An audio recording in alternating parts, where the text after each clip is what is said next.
Hello, friends. Happy New Year. Happy Monday Fun Day. Thank you so much for joining. My name is Ruel Gaviola. If this is your first time here, welcome on in. If you've been here before, thank you so much for your continued support. I'm going to move my mic a little closer here. As you can see, we've got, it looks like Amuki Betts. Thank you for that. Appreciate this. I totally forgot to change. I wanted to change some of those things. And thank you so much for the raid. Who's raiding? Oh my gosh. We've got a raid. Thank you, Salt and Sass. I appreciate you. Thank you so much for the raid. Gen Cam plays games. Thank you for the biddies. I appreciate that. Friends, it's a new year. We've got plenty of games to talk about. Thank you, Amanda. Good to see you. Actually, we'll kick things off in just a second here. What I'm doing today is I'm going to reveal the results of my alphabet challenge. I challenged myself to play a game for every letter in the alphabet in 2025. Did I succeed? I'm glad you asked, Ruel. Maybe I did, maybe I didn't. I'm going to reveal those in just a second. And while I do, when I do the list, I'll be talking about some of my favorite gaming experience in 2025 as well. So thank you so much for joining me. Again, thank you to Salt and Sass for bringing your crew over here. I appreciate y'all, and thank you for joining me. I hope everyone had a good New Year's and holiday season. Things have in the real world have gone a little. Well, it's been a little crazy in the real world, but I do appreciate you here, where we can talk about some fun stuff like gaming. And as you can see here, I'm a little messy. I'm in the process of cleaning out my studio and putting some stuff in different areas. But as you can see, I've got stacks of games here. Usually, this is nice and neat. I got to shout out my buddy Adam. uh Adam from Tabletop Vibes. He's determined to get me into this game, Star Wars Unlimited. We got our hype train as well. Choo choo. So thank you, friends. He sent me a bunch of Star Wars Unlimited, like literally boxes of this stuff. He and his family play. They play a bunch of TCGs, and as y'all know, I'm not the biggest TCG guy, but perhaps 2026 may be my year. Sort of low key, my one of my goals this year is maybe get into this and/or Magic. We shall see. Again, thanks to Adam for that. Also, shout out to my buddy Oscar for getting me some Magic cards recently, earlier last year, I think, midway through the year. Got me some really cool Godzilla themed cards, which I'm really excited about.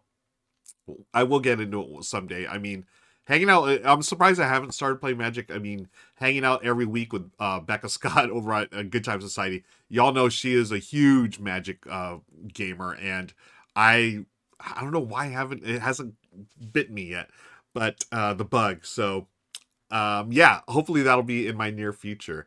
Good to see everyone here. Amy Trube, Dutch Yoda, Amanda Panda, Gen Cam Plays Games. Lots of good friends here. Thank you so much for hanging out today. If I missed you, I'm sorry. Bing is here. Thank you, Bing. Good to see you here as well. And B. Travis, Time Roller. What is up, my friend? And lots of good folks here in chat. Why don't we take a quick look at what's happening real soon here? I've got this actually is a good reminder. Seeing Amanda Panda in chat. Thing I want to talk about is OrcaCon. OrcaCon is in Seattle, Washington this week, folks. And hi, Linnaeus, along with Amanda Panda and a lot of great guests. I've also been asked to be a guest there, and I'm really excited. There's Amanda. I'm really excited because this is my first time at OrcaCon, and over the years I've heard nothing but good things about it. I've always wanted to go. And this is oh, hi Carla. This is the earliest convention I've ever been to in the calendar year.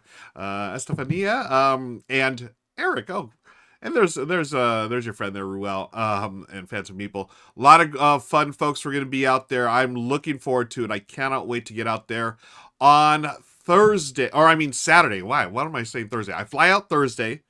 But Saturday, I'll be hosting an event. And where the event? Well, if you're there on Saturday at noon, I'll be hosting a chat with author J. Ray Lee. And we are going to be talking about their new book, Unsettling Catan. Or Unsettling Catan, if you will. It's a really, I just started reading it.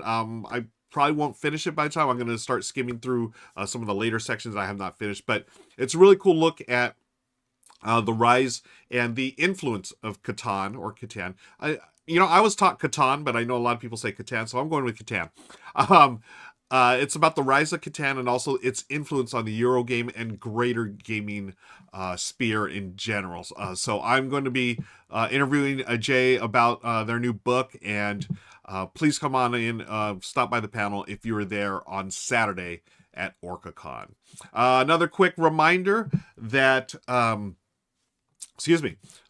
Wednesday, Good Morning Society returns for our 84th episode.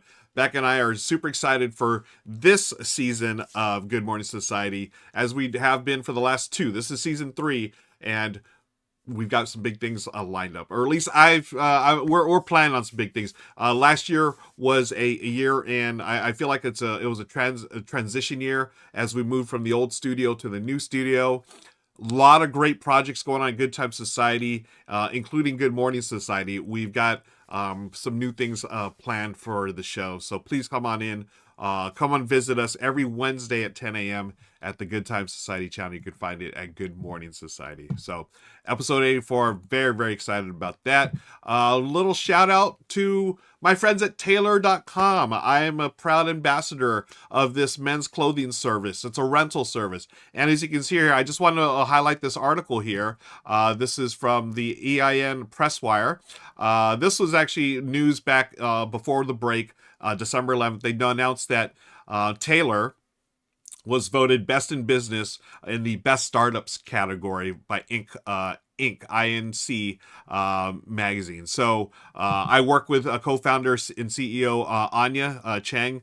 She's amazing. She's very successful with her company, and they just announced a partnership with Rent the Runway. So Rent the Runway was the women's clothing service, a rental service that quite a few of my friends that I know used it. And when I decided, or when I was creating and we started the show Good Morning Society, I knew I was going to be on a stream with Becca every week, and Becca looks sharp every week, so I wanted to up my wardrobe game, and they didn't have a Rent the Runway for guys version, I guess, but I did find Tailor. So shout out to Tailor. I love their service. I used it for almost a year, and I was just, I'm really passionate about it. I think about my good old friend Jake Diaz. I know he doesn't watch the stream, but Jake, I always think of the saying you told me many years ago: look good, feel good. Right? So it helps,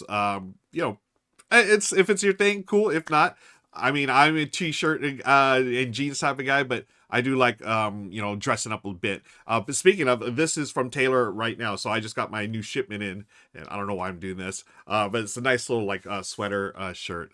But yeah, check us out. Check out Tailor.com. One more thing, lots of business to take care of real quick here. I wanted to shout out this Kickstarter project, Texas. 6 new card games and playing cards. They've already funded. They've got about 34 hours to go. And I love that this is a pair of San Antonio high school sweethearts who've come up with this project. And it's card games, all themed, thematically based on things in Texas. But they're publishing a book that you can play with a standard deck of cards. And I played Prickly Pear. They have that. You can download it. It's a super not simple. It's very strategic, but it's easy to learn. And it's like 2 pages of rules maybe. And you just need a standard deck of cards. I love it. So what they're doing is they are publishing a book with a bunch of new games, 6 new card games. And they also have custom cards as well. They are going to be printing their own deck of cards, as you can see here with the armadillos.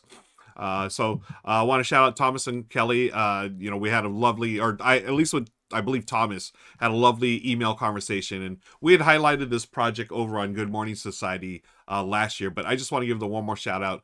Be sure to check that out, friends, and support your independent creators. I'm going to hydrate, folks. I got to hydrate. I've got pressed juice today. Want to say I had friends coming on in chat. Deadpan, I said hi to Linnaeus. Hi, Deadpan. Hazel's working while lurking. Always appreciate that. Hey, Alex from Vending Machine Games is here. That's also one of my New Year's goals, is to actually get out to that part of LA where Alex has several vending machines that sell board games, friends. And we had planned on doing something last year, but I had some health issues, and then also scheduling just got really busy. So hopefully with this new year, would love to hang out with Alex and go to one of the game nights and check out the vending machine, folks. I think Bonds, I saw Bonds, and I think I saw Paula Deming visit recently. So yeah, the word's getting out, folks. If you want to buy some board games, go to LA and find a vending machine. Hi, this is Justin. Good to see you here. Yeah. I just realized. Well, yeah, I'll save that thought for later. Folks, we've got a fun show today. Alphabet Challenge results. So I'm going to be talking about the games that I played for the Alphabet Challenge, and we're going to see if I completed my challenge. At the end here, after the video, I'd love to hear if you had any challenges that you did last year, and also we'll talk about challenges for this year, anything that we're going to take on. Again, I always I do a challenge every year, or at least I do a few, and honestly, I'm the type like, hey, if I do it, cool. If not, that's cool too. I try not to put too much stress, because we all got enough stress in our lives, right? Gaming should be fun without having to add whatever stress it is, but it's just a neat thing to do. Like I did the 10 by 10 challenge for several years back in the day on BGG. That's when they just had on BGG Geek List, and you would just track. Oh, I played this. Now we've got our phones, right, where we can use BG Stats and track all. They have challenges there. So very, very cool. Okay, let me do this over here. I want to feature this. No, why is that not featuring? There it is. Linda says, my own personal blasphemy is I don't have any gaming goals, but I do have reading goals. Oh, nice. Before we get going, it's totally impromptu. I read 2 excellent books this year. 2 excellent books. And I'm going to bring them up here because I want to share them with you all. The first was... Let's go over here. The first was James by Percival Everett. And this book blew me away. If you've read Huck Finn, or if you're familiar with the story of Huck Finn, this like a runaway boy, right? And a kid in the South who gets in some trouble, and then he actually meets a slave, a runaway slave, a fugitive slave. They become friends. His name is Jim. And again, the vernacular of the day it was different than what we use today, so there was other names that they may have used for Jim, but that was told through Mark Twain's view, right? Percival Everett did this. It was almost, to me, it was like a miracle. He told the same story, but from the slave's point of view, and it was mind-blowingly good. I loved it so much. I read it in almost one day, and that's really fast for me. I used to be a really fast reader, but not anymore. But this one I devoured, and it was so good. I gave it to Michelle. Michelle loved it. We were gonna give it to our daughter Lauren, but she couldn't wait. She ended up borrowing a copy from her library, and she enjoyed it well. She didn't enjoy it as much as we did. I think I don't know if it was just because I read Huck Finn for college, and I know I did a couple of papers on Huck Finn. I was an English major. I was an English nerd, so I did some contrast with Huck Finn and other American authors of the time. But so good. Highly recommend. I absolutely recommend this, folks. Thank you, Mick. Apologies. Yes, we say enslaved. Yes. So this book was fantastic. I would definitely recommend this. And the other book I read 2 books this year, which is, not great for me, but I'm happy I read 2 books. I also read Atmosphere, a love story. Totally different than I expected. The previous year, I had read, Becca had recommended Project Hail Mary, which was absolutely fantastic. And then this just sort of popped up in my feed because obviously I was thinking of Project Hail Mary, and this popped up, and this is very it's similar in that it is a science fiction book, but very rooted in hard science, which is like Project Hail Mary. So there's a lot of things like, they base it on truth, very truth based. Where an Atmosphere love story is like that. It is a queer love story about a astronaut in the 1980s. So this is like around the time of the space shuttle program in its heyday, and this was really good. This is like Project Hail Mary. There's some tear-jerking moments. I'm not going to get any spoilers. But what I really enjoyed about this was that the author worked with a former project manager from NASA. So it just seems like there was like this really, a lot of like authenticity to what, astronauts went through. Like the author talks about going through astronaut training. She's like some I don't know if she was a college professor or something, like rocket scientist or something like that. But then things happen. She makes it on board, and then of course there's drama. But along the way she's discovering love close by, etc., etc. Again, I would recommend either of those books. So either James by Percival Everett or Atmosphere, a love story by Taylor Jenkins Reid. Okay, here, I'll pop it back up on the screen real quick. There's that.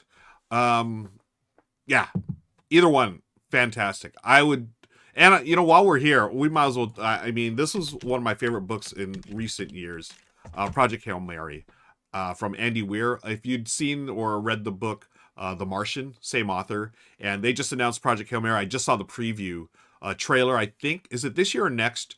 It's a movie. They're making a movie, of course, with Ryan Gosling in the lead. And from what I've seen, it looks pretty good. But the Project Hail Mary is another book that I absolutely devoured. So good. Comments real quick.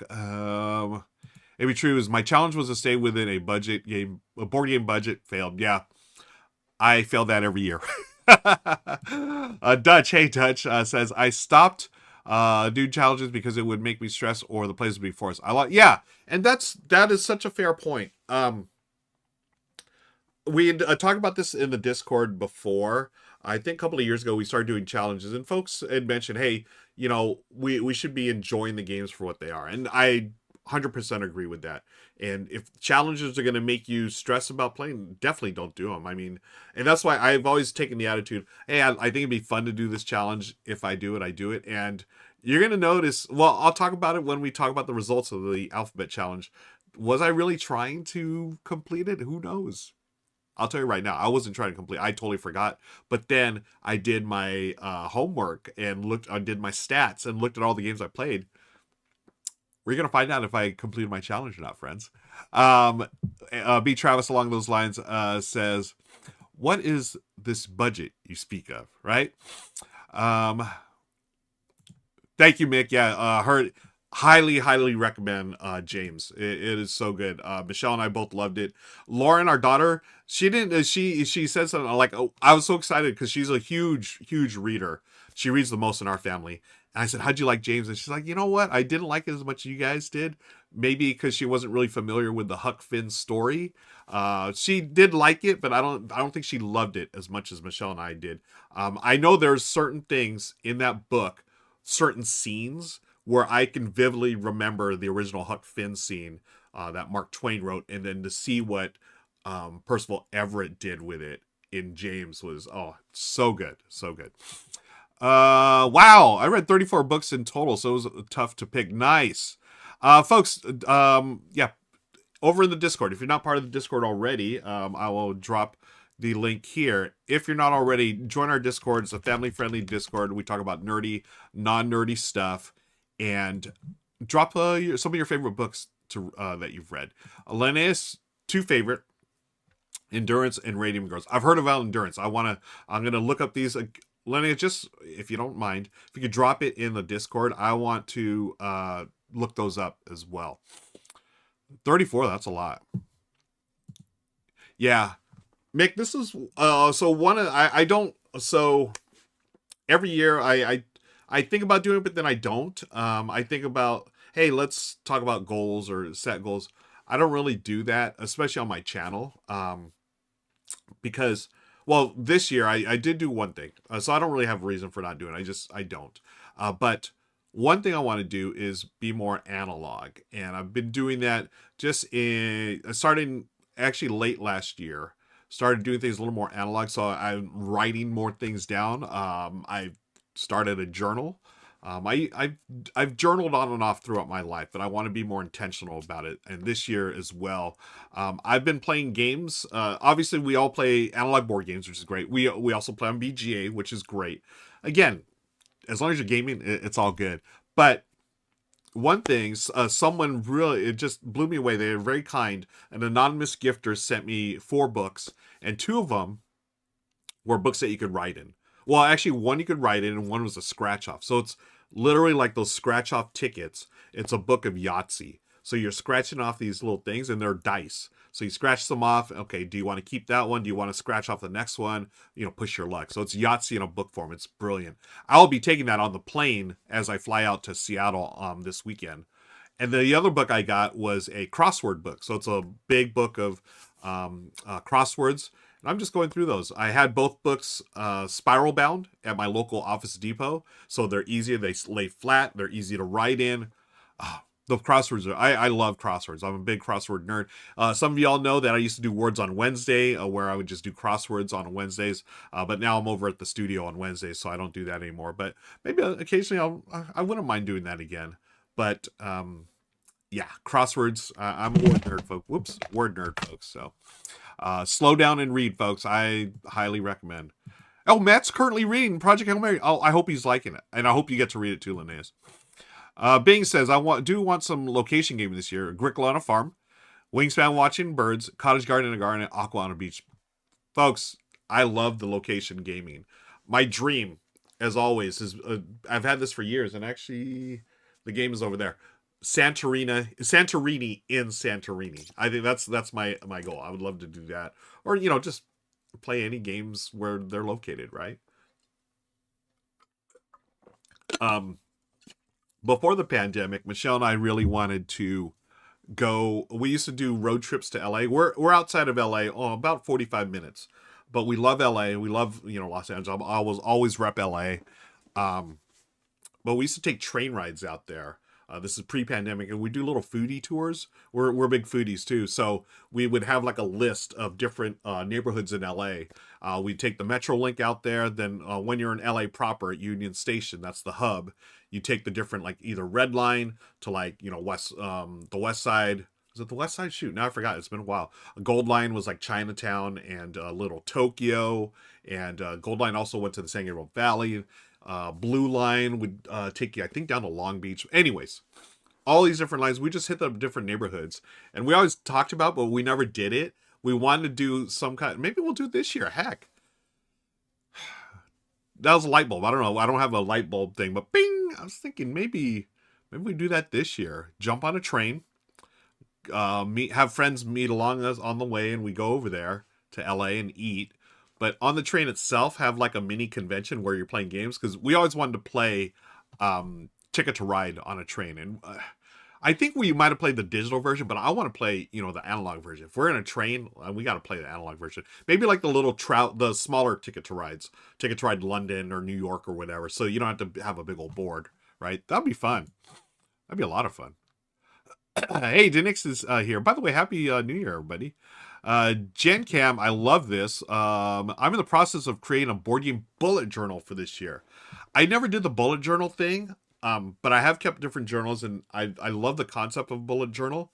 Honestly, I get a little confused about it, but I think it's really neat that you would do that for board games. Jen, definitely keep us up to date on that.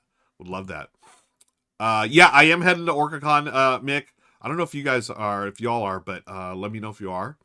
There have been organizers have been very gracious and generous. They're bringing me out there this week. Dutch, I read the books I bought when I was in Philly. Oh, selected works of Alexander Hamilton, the U.S. Constitution, and other key American writings. Autobiography of Benjamin Franklin, nice. When should I apply for U.S. citizenship? We'd be happy to have you, Dutch.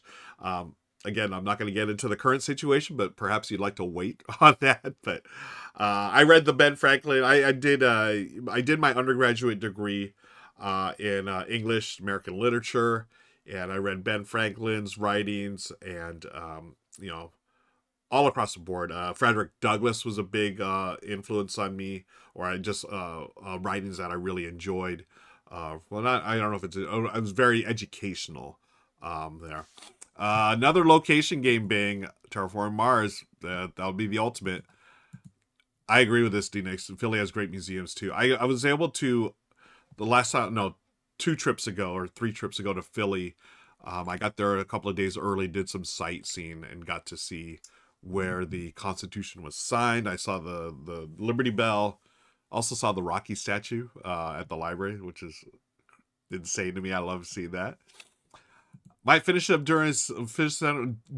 Jen, if you do, I will join you. I will be watching, and I'll have my journal as well, a journal. Okay, not this year, Mick. Cool. Mopop, Happy New Year, friend. Good to see you here.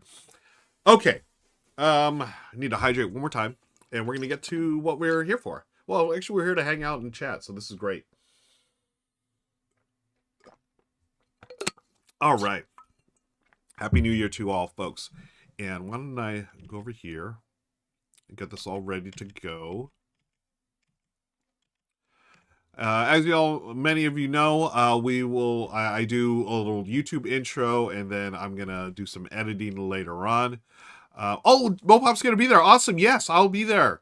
I fly in Thursday night, so Friday, Saturday, 2 full days there. Sunday part day, I'm gonna be leaving Sunday as well. So yeah, let us connect there, my friend. Imachu says Amtrak to San Diego. Oh yeah, definitely. I like that. I lived in Santa Barbara many decades ago, moons ago, and I took the train from Santa Barbara to San Diego, and it was beautiful. If you ever take the train up Central Coast, like up to Santa Barbara, like you literally go right along the beach. Like I think it's Ventura, Carpinteria, and then to Santa Barbara. Oh, beautiful part of the train trip there. But yeah, San Diego is gorgeous. Love San Diego. San Diego always reminds me of like a way bigger like city version of Santa Barbara. Santa Barbara is very small, touristy, but San Diego is a great town. Oh, Dutch, 2029, really? Seattle, San Diego. When you stop in LA, I would love to meet up with you. If you want to stop in LA, I will show you all the places to eat. We used to have some really good gaming cafes. Hopefully, we'll have them then. But I will show you the places to eat in LA, my friend. And heck, maybe I love Seattle, San Diego. That is an epic train trip. Michelle and I got into. We really enjoy watching YouTube travel channels now. Just one of those random things we stumble upon, and there's like channels that do stuff, videos. Hey, here we are traveling on Amtrak from Seattle, San Diego, or whatever it is, and we really want to do it. It's so expensive though. It's crazy to me. I mean, I get it, but it's crazy how more expensive it is to take a train than a plane somewhere far, right? But I would love to I've never slept on a train before. Well, not slept properly, right? Spent an overnight, I guess. I've fallen asleep on a train. Probably I think the one down to San Diego actually years ago. But we've always wanted to do that, Pacific Northwest, take like 2 or 3 days to get from LA to wherever, like Seattle or Portland or whatever. Wanted to go in 2028, but the Olympics, Olympics 20, it'll be a madhouse. I wouldn't recommend it. Well, I mean, if you're really in the Olympics, why not? But yeah. Cool. What was I going to do? Oh yeah, Alphabet Challenge results. Let's talk about that, and I'll do a YouTube intro. Y'all hang out, and then when I wrap up the list, I'd love to hear your thoughts, and we'll talk about challenges a little more. Okay, James Game says, New Year's I had a berth on overnight train. See, now that would be awesome. I would love to do that. Overnight train in Japan. Wow, amazing. Hey, Omar, Happy New Year. All right, I'm going to get going here. We will close this out. Okay, let me get this here. So now I do this, I get this page ready, and then we're going to do the list. Where's this? Here it is. Nope, that's not it. There it is, Ruel. Okay. And why don't I put this over here? Sorry, folks. I am messing with things on the computer here, and something's not working. I have a lot of windows open. This is not good. Last time I did this, stuff started crashing. Did I just say the magic word? Are we still on? I hope we're still live. We're good, right? Okay. Okay. Oh, man.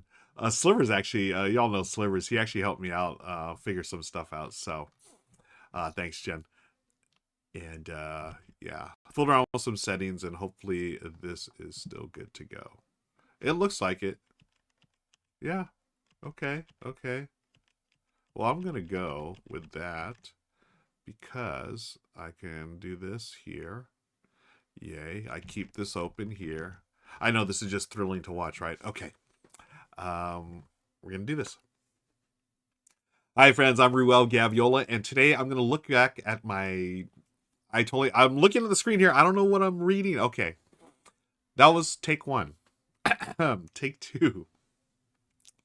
Hi, friends. I'm Ruel Gaviola, and today I'm going to look back at my alphabet challenge for 2025 and see the results. Did I complete my challenge or did I not? Glad you asked, Ruel. Let's find out. And we're going to kick things off with letter A. And letter A is for Avant-Card. This is a deck building game, and I really like this one. This is what's really neat about this is the system of the currency system. So you can buy any card there as long as you have the specific color or whatever that you're trying to match there, and then you can take those into your hand. And as you can see there, there's no like powers or whatever, but on the cards themselves. But as you at the top there, each one of those represents, hey, this is what you can do with this number. So the different number cards there and everything. And I played the solo version. Check it out on the channel. I really enjoyed it. I think it's got this really funny, not funny, but a really interesting way that they packaged it, where it's almost like an accordion that just opens up and you get all your cards. It's really neat. But the game itself, I really enjoy. I love these type of, I want to say entry level, but it's not really an entry level deck builder. But I would feel comfortable showing this to someone who's never played deck builder before, because there's literally almost no. Well, actually, for the cards that explain the powers, there are words, and you do have to read some, but it's really intuitive, and it's just a really solid game. It's pretty quick playing as well. So that was my letter A, Avant-Card. That is one of hopefully 26 games that I've done here. Let's continue on with the next game. This is from my favorite designer, the one and only Reiner Knizia. This is Botswana. This card game is one where you play a card and then take an animal. That's all you do in every turn. And y'all know I love Knizia, and that's the epitome of his games. Very low rules overhead, but there's a lot of strategic play in the cards. And I had played this one at Gen Con a few years ago and started looking for it because it was out of print. And the version I played was a super cute, I think it was the Japanese version. Super cute Japanese version, but it was, for a card, I mean, at the time, I think I saw it on eBay for like $50 or so. And at the time, I was like, I don't know if I want to spend $50. But then, luckily, I heard 25th Century Games was bringing it back. And so I was like, okay, perfect. So thanks to 25th Century for sending over my copy. And as you can see here, you play a card, take an animal, and then when one of the animals has 6 cards, that's gonna send or end the round immediately, and then you score. So whatever the last card that was played for each animal, that's how much they're worth. So as you can see there, the elephants are worth nothing right now. If it's like, say you play 6 cards on the lion, boom, it's over, and your elephants that you've been collecting are worth nothing. I really like, there's almost like a little bit of subterfuge here where, I'm going to play an elephant and take a lion meeple. And it's like, people are like, wait, why'd you play an elephant when you're taking a lion? Oh, he must be going for a lion, so I better do that. And then you can sort of like, mess around. It's like, oh no, I'm now going to take a lion or play a lion and take an elephant, So you go back and forth. And as you can see there, at the end of the round, the lions now are worth 1 point. 1 point only. So all the lines you have are only worth 1 point. So you can totally host someone with that last card, or you can help yourself out or help other people out. I just recently played this with Michelle for the first time, and she really enjoyed it. And that, to me, I love that because we have similar tastes in gateway style games, and I think this one, Botswana, is a winner, big time winner. All right, so we've got plenty more. That's A and B. Let's go to C. Did I manage to get a C word in or C game? I did. Cat Between Us, a really surprising game. Now, I was just talking about manipulating card values in Botswana. This is similar in that where you're trying to lure a cat to play, with you. You've got the 6 different toys, and here we are in Good Morning Society, Bailey, Beck, and I playing this. You play a card to any one of those, okay? And then once each card has 2 cards, the round is over, and then you score what's remaining in your hand. So I think you'll have like 3 or 4 cards left. You're going to score that. But the neat trick about Cat Between Us is that every round it's a different target score. So in this case, maybe there was like 20 points. So you're trying to total your cards up to 20.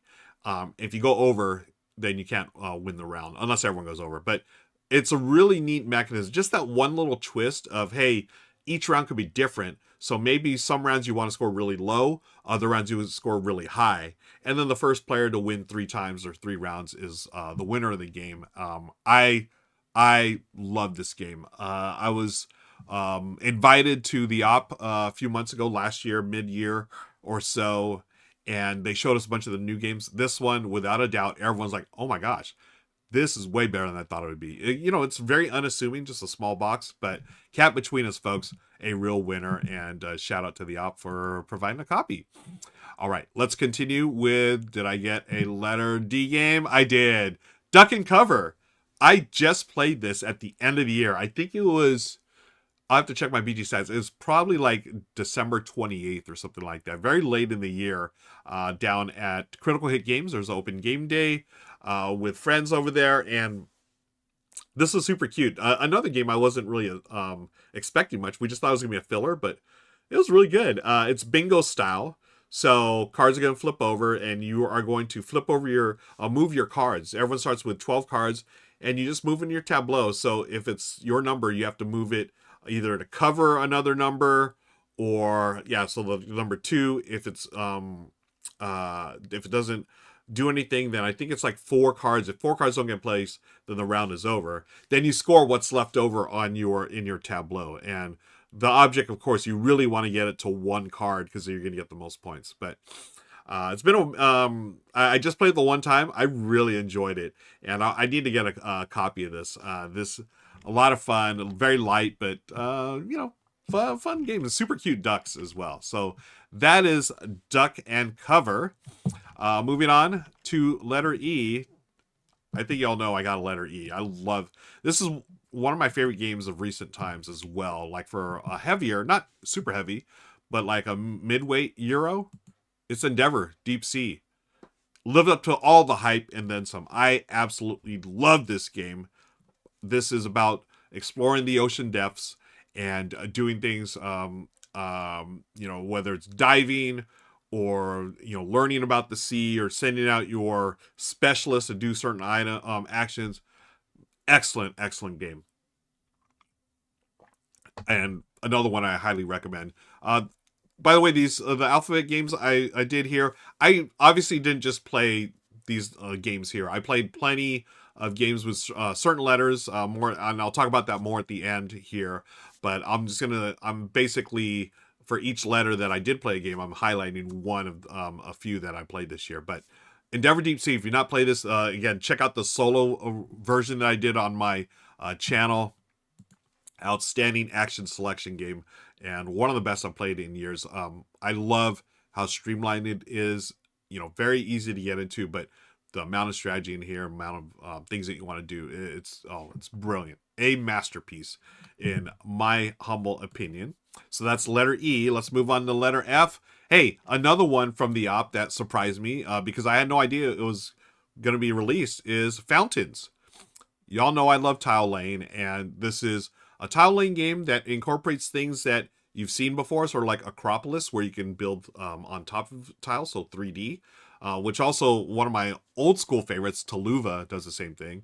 But this one is really, I love the scoring in this, where you have three different, I think it's three different things you score. You can score the fish that are in your pond. You can score the number of ponds, or pools, they call them, in your fountains. And then you can also score the lily pads.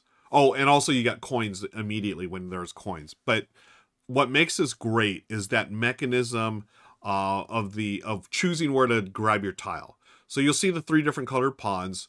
You move one of those ponds up to 2 or 3 spaces, and then when you land, that's what tile you're going to take. Now, if you land your pawn on the matching color of the pawn, so for instance, the white one lands on the white space, you're going to score the white one, which I believe is fish, and then everyone scores that. Fish, you just, okay, how many do you have? And is it on, are they adjacent? If they are, then you get, 1 point for fish. If it's on a second level, 2 points, etc. For the lily pads, same thing, but they have to be have a contiguous line. Fish, I forgot. Fish is anywhere on your fountains, whereas the lily pads, they have to be connected. And finally, pools. Those are just each one that is separated. As you can see, I've got, a big fountain there, but each little pool, individual pool counts. That one you score, whoever has the most at that time of scoring will score the most points, and second place gets some. I love that. I love the scoring mechanism this, because you can trigger scoring when you feel like it, or if you can, because there's times when your opponents, or maybe you'll block other people from scoring. It's really neat. And then finally, what I love about this, there's so much to love about this. This is one of my favorite games of the year as well. The fountains themselves, you have to have running water throughout, right? Because you need to keep your fish and lily pads alive. If you ever block off your water source, you'll see them in like jet streams or whatever, then you're going to place little pond scum or pond weeds on top of those. So you take those tokens and put those there, and they will not revive. They won't be scored unless you get a source of water. So there's different ways to get the water, on tiles or little tokens as well. So good. I played the solo version. It's very easy to manage. It's basically just, it's blocking the AI, and friends. Fountains is a huge hit with me and my friends. So check out F for Fountains. G, we're at the G's. Is it a game called? I was gonna say Gaviola. That's my last name. I don't have a joke for that. But no, I really enjoyed the Great Split. This is Judy and Michael over at the Nerd Shelves. Thanks for playing this. I love this game. This is from a few years ago. I had heard about it and just, okay, whatever. It's an I Split You Choose game, but perhaps this is the best I Split You Choose game out there. I loved it because it's basically I Split You Choose, right? You have a couple of cards, you split, you choose, hand it to your opponent, you get some from your opponent, another opponent on the other side. And then you decide which one am I going to keep. Then you get 2 of your cards back, and you give back the other cards. And then using those cards, you're going to move up tracks. So I think that's what I love about this game the most. Like, I Split You Choose, there's Hanamakoji, which is a classic. There's the Great Slice, Great New York Slice, is a pizza themed one, which is a lot of fun. This one, though, you're moving up tracks. So it's almost got this, like, tech tree or track thing going on, which I really enjoyed. And you unlock, it's a lot of like combo-y stuff, like, oh, I'm moving up this track for money, which is great, but then, oh, I want to trigger this thing down here, so you're going to move another track, and then you have awards. Very, very good. I don't know, I think this one might have flown under the radar a bit, just because I didn't really care for the theme, this whole like, okay, rich people getting, trading gifts or whatever. It's whatever. But the gameplay is so sharp. I would highly recommend this one as well. Again, a lot of these games I loved on this list, so you may be getting a bunch of games. Oh, I'm going to recommend these, but, check it out yourself, folks. It's a great split. If you like I Split You Choose, I think it's a must play on your list. But even if you don't, give this one a shot. Like, I would recommend this or Hanamakoji, as far as if you're not familiar with the I Split You Choose mechanism. So check that one out. That is the Great Split. Okay. Let's go to letter H, and this one, another one that came out of nowhere, had no idea it existed until the designer reached out to me. Designer Ron Halladay knew I was a huge baseball fan, go Dodgers, and he sent me his game, Hits and Outs. Now, Hits and Outs is a very simple deduction game. Michelle and I are playing here. One player is at bat, the other is pitching, and you're just trying to figure out, where did the pitcher hide the ball? Was it under first base like it was there? I now have a single, or maybe Michelle does. And then you hide this ball again, and then if you don't find it, that's an out. And then the bases remain. So you have another shot to find that ball, so you get a little more information. Again, it's super simple, but it's a lot of fun. As a baseball geek, of course, I'm going to love this game. And Michelle and I did play this at Dodger Stadium. I took our copy there. And during the pregame at Dodger Stadium, we always get to the Dodger games super early just to avoid traffic and just to relax at the stadium. We like to eat our dinner there or whatever. But we brought the game, and it was perfect. It was like the perfect thing to play at Dodger Stadium before the Dodgers, continued their run to the 2025 back-to-back championships. So Hits to Outs, another big hit.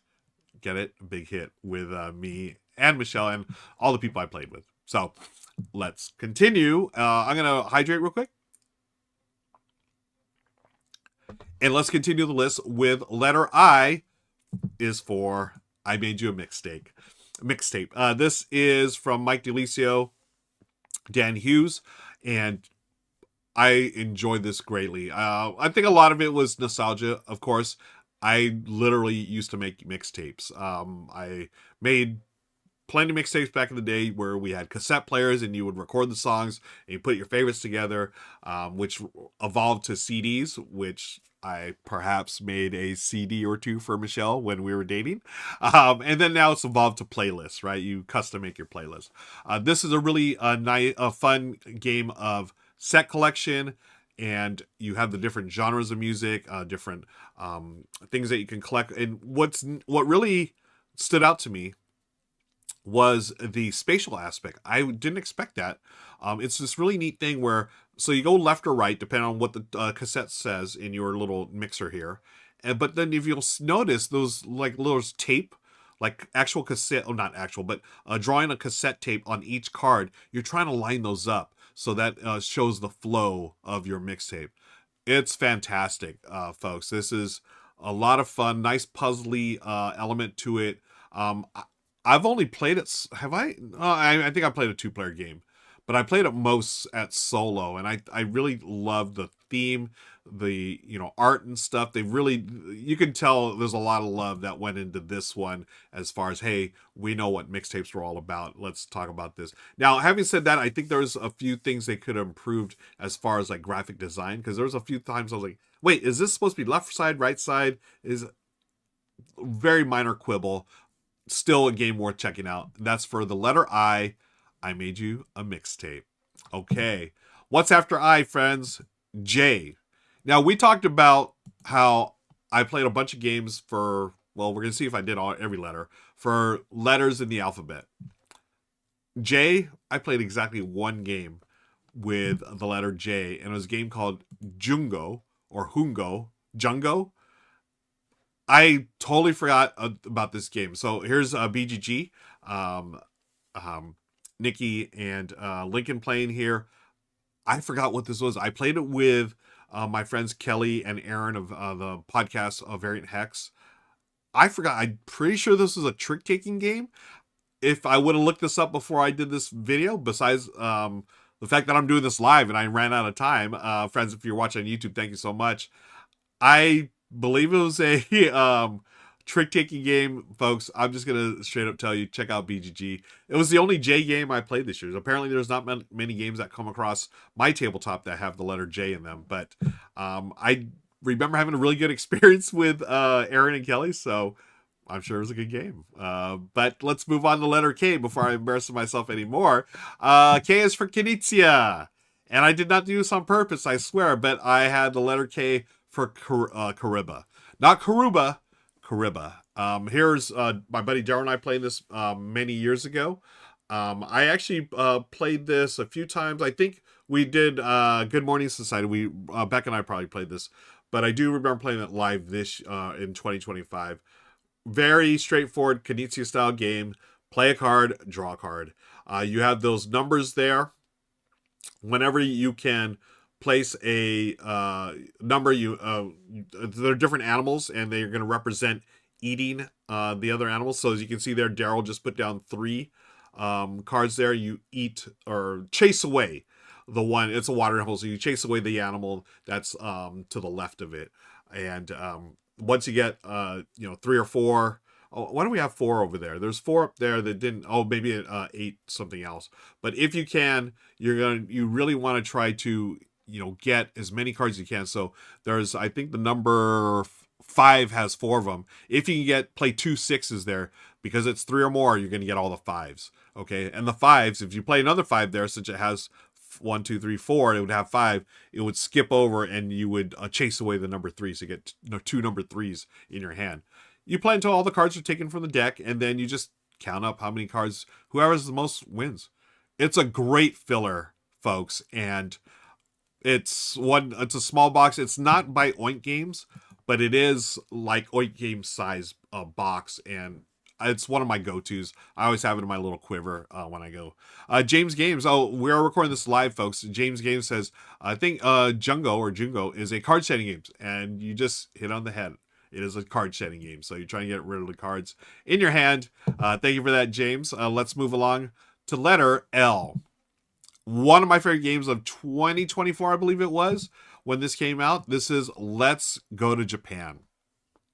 Every time I play this, and I play it a bunch solo, this is my solo playthrough on my channel, I want to travel. It is the perfect game to get you in the mood for traveling, especially to Japan. They just announced, by the way, Josh Wood just announced, the designer said they're doing the next version is Let's Go to France. So I can't wait to play that one. This is a tableau builder, and Josh has done some of the best, 2 of my all-time favorite tableau builders, Let's Go to Japan and Santa Monica. I love that he did Santa Monica. He's an LA guy as well, and Santa Monica, very chill, but very strategic tableau builder. Much like Let's Go to Japan. This is one where you're just playing cards, you're drafting cards, playing them to your agenda here, your schedule for a week in Japan. And after each day has 3 items, there are different events, things you can do in Japan. You're going to score, you're going to end the game with score. What's great is those different icons are mean different things, and it's a set collection thing, but you also have, hey, I need to make sure I have enough. In this case, the currency is like trains. Am I taking a train to Japan to Kyoto and back? I need those train tokens. You need to make sure that your agenda is lined up just right so that you don't run out of train tokens, because no one wants to walk around when you need to, that'll be like hours of walking. You need to take a train. It's brilliant, folks. If you have not played this one, get it. If you're a solo gamer, get it. If you love travel, get it. If you love Japan, it's so good. Perfect timing, going to a baseball game. And that's something I always want to do in Japan. Hopefully you get to go again real soon and actually do that in real life. I would love that. Did I mention the Dodgers won the World Series this year? If I did, there you go. There's your reminder. Let's move on. Did I play a game lettered M? Did I? I did. This is Moon Colony Bloodbath. Awesome game. This is my... I haven't ranked it. It's got to be one of my top 3 of 2025. It is an engine builder, engine wrecker by Donald X. Vaccarino, the designer of Dominion, and it is it's so good. The theme is it's makes me laugh. It's Moon Colony Bloodbath. It lived up to its name and then some. You're building moon colonies, and it's a bloodbath. You're basically trying to be the last survivor on the moon, because everyone's gonna die. Things happen, whether it's starvation, fighting, robots gone mad, all kinds of different things, accidents. Things happen, and you're just trying to be the last one with survivors. There are a way to get survivors. It's cool because you are building an engine using your cards that you purchase. Everyone starts with a standard deck, and then you're going to take turns taking cards into your tableau and building your engine. But there are bad events. And as you can see there, I'm flipping over a shared deck. Everyone's going to be playing off that. That's it. You just build your tableau. The cards themselves are in the deck, so There's an event that happens. It happens to everyone. But then you will have a standard set of 5 cards, I think, that are good things for only you. You want to get those in the deck as soon as you can, if you can, to play them, because then you know at least one turn you're getting something good. I played this a bunch of times at all the different player counts. Loved it at all. I love that it can be soloed as well. It's fun, friends. It's just a ton of fun, and another highly recommended game from yours truly. Okay, we are halfway through. Letter N. Did I get to N? I did. This is a preview of Naishi that Michelle and I did. This is a card drafting tableau building game. Lots of different set collecting here.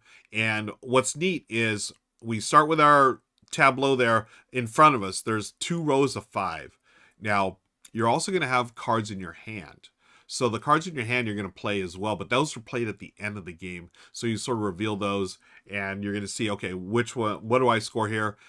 It's really, really good. It's a 2-player game, picked up by Renegade. It was originally, I believe, a French design, if I'm not mistaken, and then they picked it up. Obviously it's Japanese themed, but the gameplay is sharp.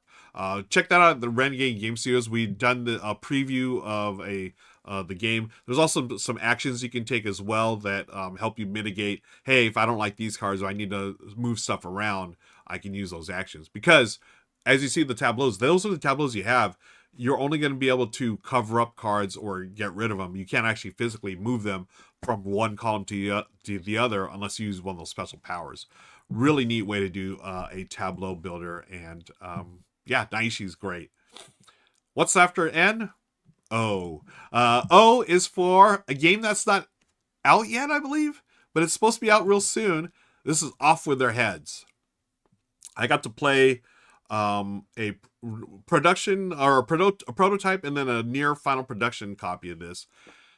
I've said this before. I talked about this before on the stream, but this is going to be easily in my top 5 roll and writes of all time. I fell in love with this game immediately. It's a roll and write or a flip and fill using standard cards, a standard deck of cards. It is in the Wonderland's War world. So you have the, beautiful artwork, and you have the, Alice in Wonderland theming. On your turn, flip over a card and write a number. Depending on who played, so you're going to, I should back up. You're all going to play a card. You're going to reveal a card. And it's whose card triumphs over whose. And then, depending on how where you rank. So if I played the highest card, I get to go place my number at the top. The top, there's 3 sections of the the player sheet. And then whoever's second and third, they accordingly get the middle or the bottom. So you're always trying to manipulate by the card you played where you're going to place your number. Now, sometimes you're going to get stuck. And it's like, oh, I didn't want to place it in the middle, but I have to place it in the bottom. That's fine. There's ways to mitigate that. And what's neat is I think you played a couple of rounds. You're going to have a card or 2 left over after each round. One of the final scoring things, besides all the stuff you played on your scorecard, is a poker hand. You are seriously, the card that you did not play during the round, you save it for a poker hand. And depending on how good your poker hand is, you're going to get more points. I love this game. Again, I wasn't expecting, I knew that James Hudson had been working on it. And when he showed me at Gen Con, I was like, oh, this is really cool. Then when I played it a few months later, I was like, top 5 roll and write of all time for me. Easily. So Off With Their Heads. Be sure, I'll drop a link in the show description, and you can find out when it's going to be released. But it should be out. I think it was supposed to be out end of 2025. I don't know if they made that happen yet, but it's going to be out soon, and highly recommend it. Okay, we're getting over. Did I play a game with P? I did. It's a game called Play Prop. This might be the greatest party game of all time. And I say that because I've never laughed so hard. Well, come on, I have. But at Gen Con, I brought my copy to Gen Con, and we basically destroyed it. It was so much fun playing with this big group of players. And what you see there, Michelle and I, we're going through a quick demo of it. Everyone gets a string with a cork. And you hold that, and you roll. One player is going to roll the dice. They cover it. Then at the same at one, they're going to let everyone know, get ready, hold your string, and they're going to reveal the results. I tried to time it. I'm going to reveal if it's the number 7, or if it is, so it could be like a 6 and a 1, 3 or 4, whatever. Or if it's doubles, then you want to pull your string. And the player who is the active player, the one that rolled the dice, they're going to try to take the cup and cover all the corks in the middle. If you get caught, they get a point. If you escape, you get a point. That's it. That's how simple it is. I love it. It is absolutely, I played it at Gen Con. So there's a 7. You had to pull. If I got you, I got you. I played at Gen Con and we had a huge group. Played at different parties, and it's always like, we had like, I think 2 or 3 games going on once at Shu and Christina's and going out, like they had a party. Oh my gosh. It is so loud and fun. I love this game. If you're not a dexterity or a real-time type of player, it's probably not for you. Now, I mentioned the word destroy. Those are corks. And apparently, some people like to get really into it when they are the person with the cup. And, they just slam it way too hard, which is fine.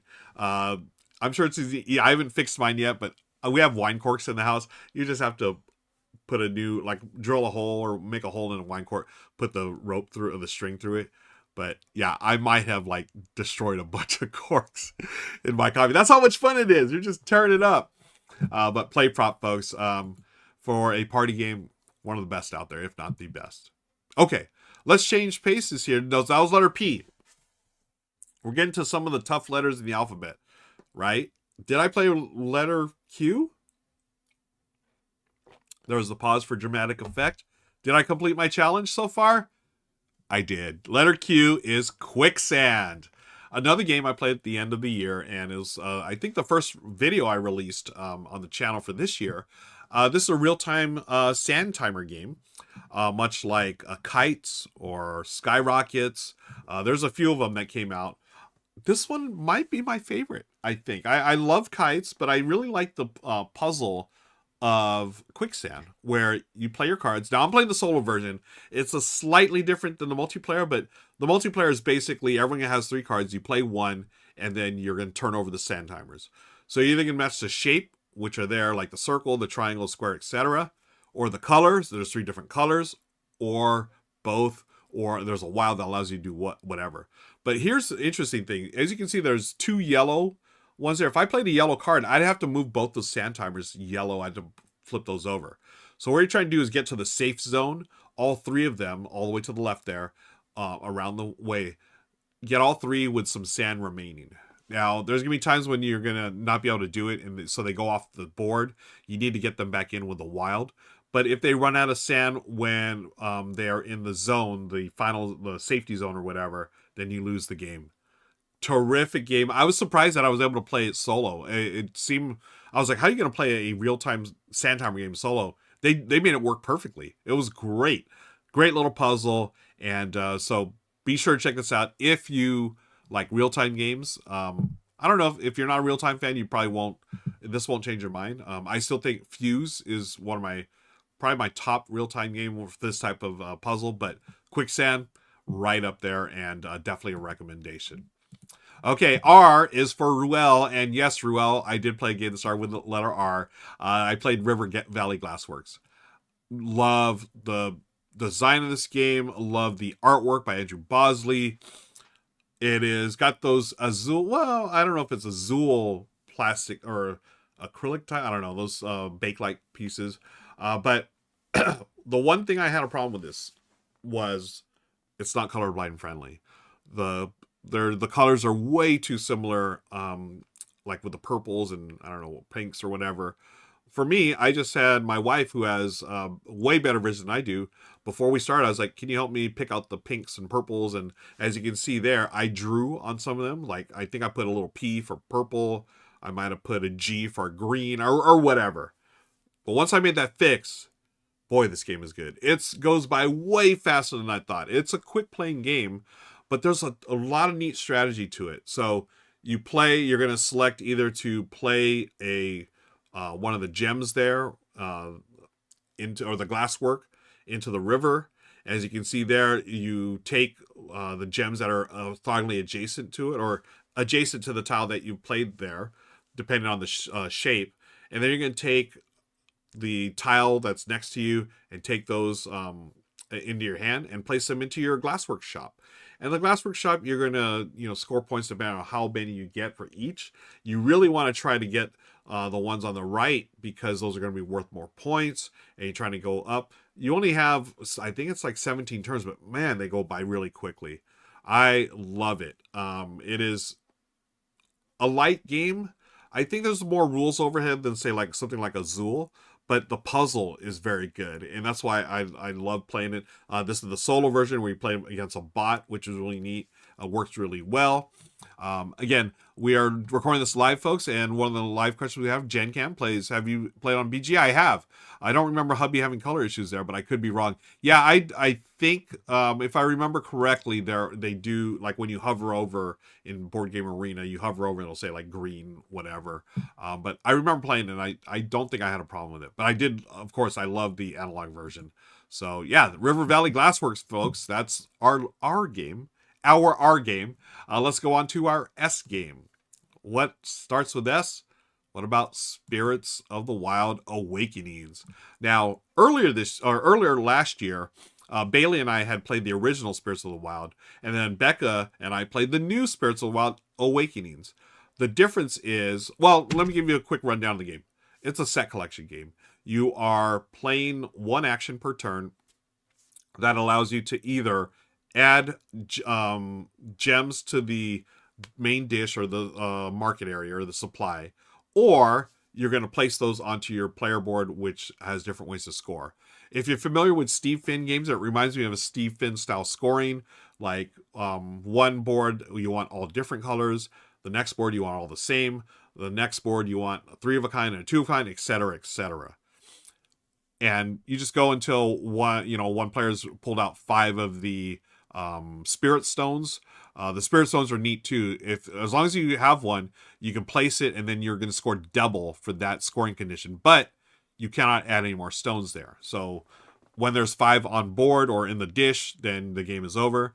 Becca and I played the new version, which is the same as the old version gameplay wise. But what they did, which is brilliant, they made it a modular board. So now you can swap out different scoring conditions. You can also swap out the different spirit powers. So whenever you take an action, you flip it over. When you have no more actions, or when you want to, you can play one of your spirit cards, and you get a bonus action, then you reset everything. Oh, so good. One of my favorite 2-player games of all time, and I always hyped up this game, the original version, because it was out of print for a while from Mattel. And then Mattel, just last year or the year before, they announced, hey, we're going to do a new version. I was so fired up. And to see it at Gen Con, I got to meet the designer, and really nice guy, and hooked us up with a copy for the show. And I love it. Spirits of the Wild Awakenings. Still so good. It's a banger, folks, as the kids would say. It's a banger. Speaking of bangers, did I get a letter T? And I did, for Tea Garden. Shout out to Tim Chuan for letting me use his video here. Thanks, Tim, for letting me use your video. I didn't ask, but I'm showing it. Tea Garden, a worker placement game, mid-euro weight. This one got a little burniness to this. Hopefully I can talk. You are cultivating and growing tea, fulfilling orders. Very, very solid game. This is from, I forget the designer. I'm going to let y'all look it up. Look up the designer.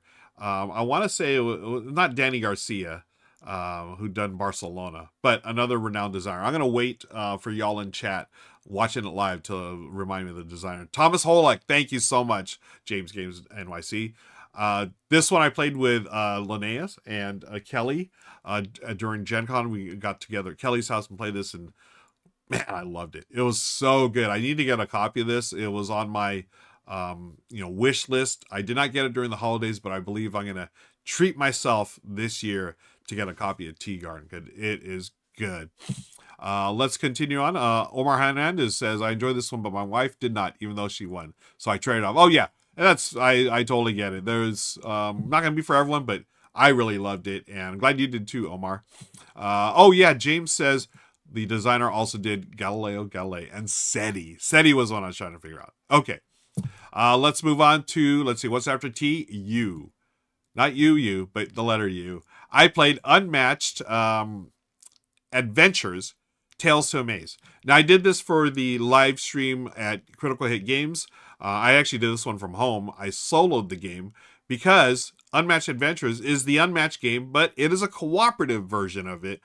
It's great. I love that they took Unmatched and made it a cooperative game where, this version at least, where you can work together to defeat the big baddie.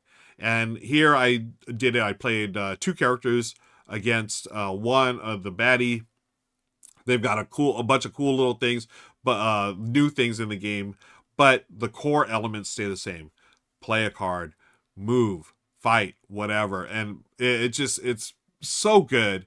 And I'm looking forward to more. I think did they do a Teenage Turtles version that's coming out? I don't know if they did, if it's out already, but I'm looking forward to others because I loved Unmatched, and to play it solo was a real treat.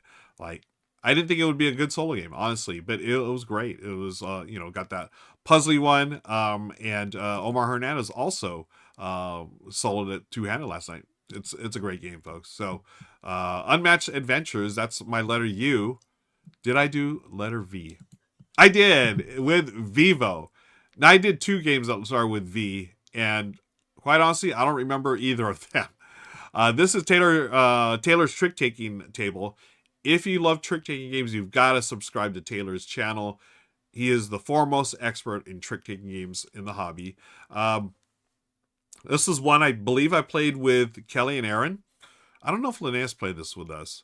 But this one, another game, Vivo, that I don't remember. I honestly do not remember. Is this Vivo? Am I looking at the right video? How to play Vivo. Yeah. I just remember there was a dog on the cover where it's like a singing dog, and it's a trick-taking game with some twist to it. I know Aaron, we had a good time with it. I don't remember the rules, but Aaron, who's a big trick-taking fan, Kelly's partner, enjoyed it. So if he enjoyed it, you're a trick-taking fan. Taylor apparently enjoyed it as well, did this video.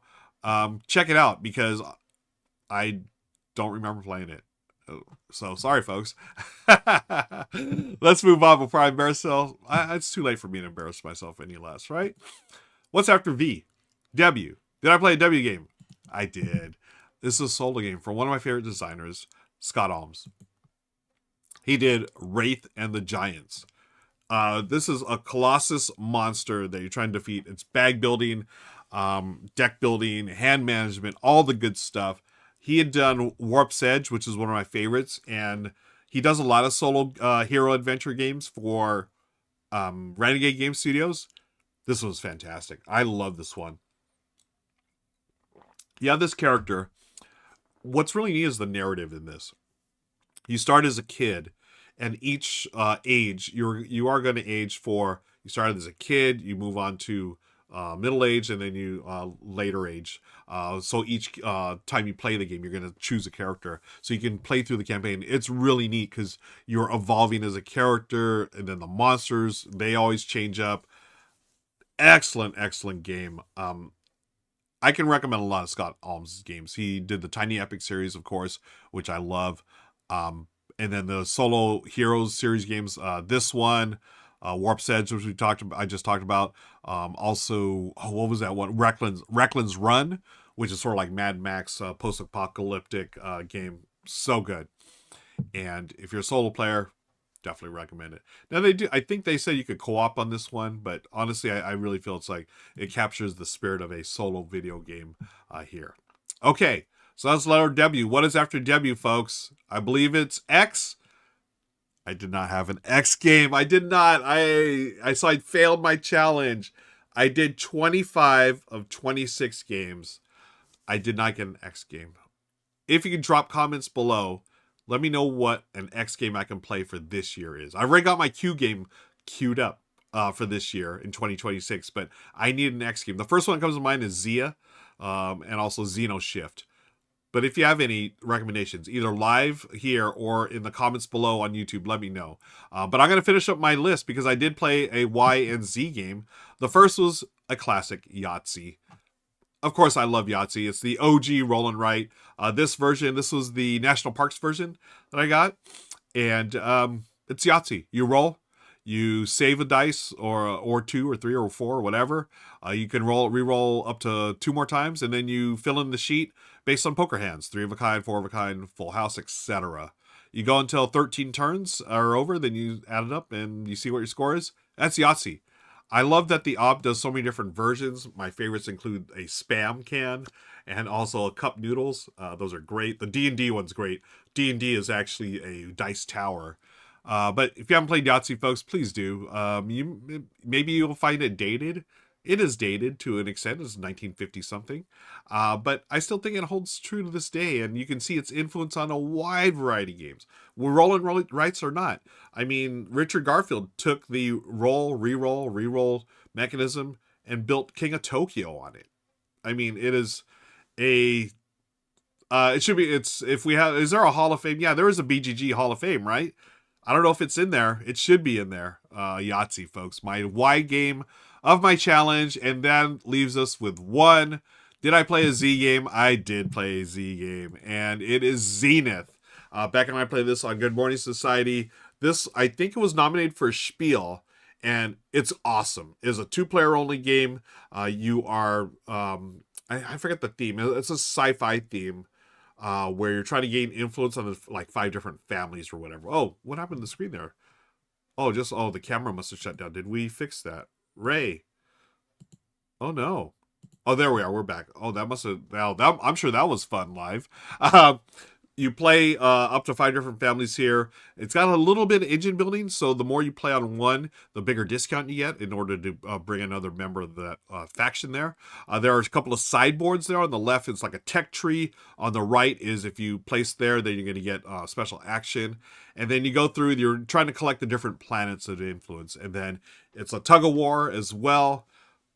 A lot of great things. I love the combination of mechanics here in Zenith, and it all comes together in a nice little theme. Beck and I had a great time playing it, and that's it. That is, I want to say, yeah, I did 25 of 26 games, friends. Is that a success? I think it is. I played 188 different games in 2025. I did 25 of the 26 letters. As I do every year, I try to come up with a different challenge. I'd love to hear what your challenges you're doing this year. I'm going to do the alphabet challenge again this year. So help me out. Drop a game with the letter X. That starts with the letter X in there. I already got my Q game, and I think I can do every other letter. But thanks again for watching. Be sure to hit that like and subscribe button. And until next time, I'll see you later. Bye, everybody. Hi, everybody watching live. Omar, you're right. This is why you should have Z in your collection. Yeah, I haven't played it yet. I've seen it a couple times at different game nights over the years. I just never played it. I don't know. It just, I just never got the opportunity. Friends, challenges for this year. I'm going to be doing another alphabet challenge. I'm going to try to do, letters A through Z. What was the other challenge I was thinking about doing? I wanted to play, I think, 10 different games by Reiner Knizia because he's my favorite designer. Super easy. So maybe I make it more challenging. And again, I don't sweat these challenges at all. Like right now, yes, I technically failed my alphabet challenge, but I love the fact that I got to do 25 of the 26 letters. AJ, hi. Might like Star Wars Outer Rim. Oh, okay.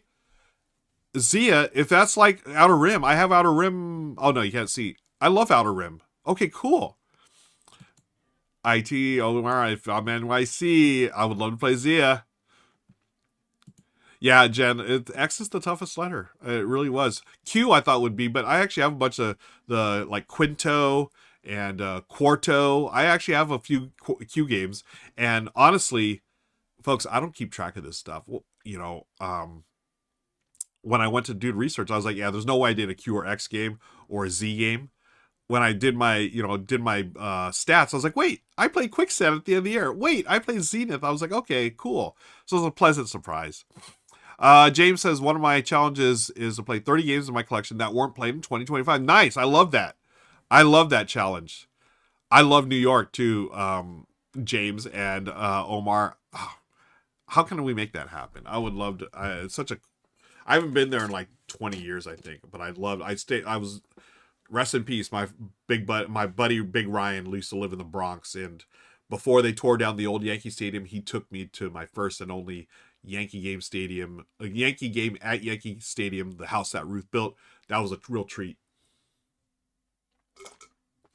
But yeah, would love to go. Brooklyn in the house. What up? Okay. I'm getting hungry for lunch. How about y'all doing okay? Thank you so much for joining me today. Appreciate y'all.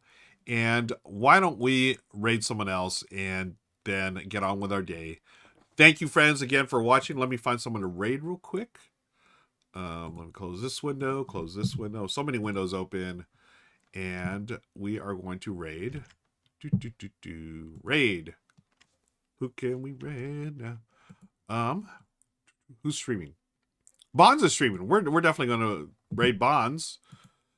Send Bonds some love. Hope to see her soon. I recently saw her at a party. At whose house was that? We got to game together. We got to play Magical Athlete. Queen's in the house as well. We're going to raid Bonds, friends. Stick around for the raid. Thank you so much. Have a wonderful week. Tune back in on the Good Time Society at Wednesday, 10 a.m. for the season 3. Good Morning Society. Beck and I will be there. And have a wonderful week. Happy New Year to you all. I appreciate your support. Much love to you all. Don't forget to join our Discord.